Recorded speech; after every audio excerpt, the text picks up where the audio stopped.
હાલો સ્વામી વચનામૃતની અંદર મહારાજે સંચળ હોય એમણે શાંત થવું અને શાંત હોય એમણે સંચળ થવું, તો એમાં જે સેવાયોગ, શાંત હોય એણે સંચળ થવા માટે સેવાયોગ બતાવ્યો છે.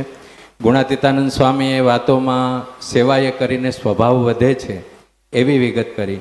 તો આપણે સેવા જે કરતા હોઈએ મોટા સંતોની કે આજ્ઞાથી કરતા હોઈએ, પણ આવું અનુસંધાન સતત રહે એના માટે શું કરવું જોઈએ? જાગૃતિ રાખવી જોઈએ. આ સેવામાં સ્વભાવ વધી જ જાય એવો અર્થ નથી. જાગૃત ન રહે તો સેવામાં સ્વભાવ વધે. સેવા સ્વભાવ ટાળવાનું સાધનમાં સેવા જેવું બીજું કોઈ સાધન છે નહીં.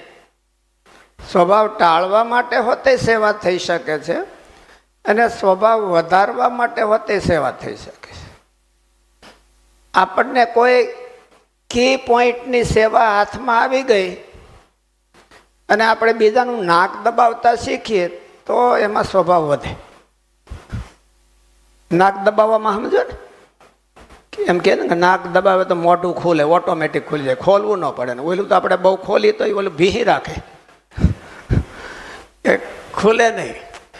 એમ કી પોઈન્ટની સેવા હોય અને એમાં આપણે બીજાને ગરજ કરાવીએ તો એમાં સ્વભાવ વધે. એટલે સેવા કરવા પાછળ માણસના અંતરનો ઈરાદો શું છે એના ઉપર આધાર રહે છે.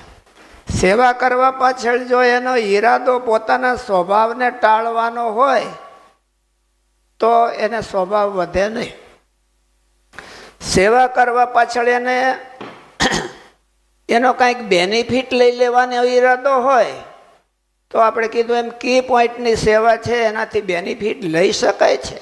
બધાય માણસોનું નાક દબાવી અને એનો લાભ લઈ શકે, પણ એનાથી અભિમાન વધે અને સ્વભાવ વધે. એટલે સેવાથી મહારાજે કીધું કે સેવાથી સ્વભાવ ટળે છે હોતે અને સેવાથી સ્વભાવ વધે છે હોતે.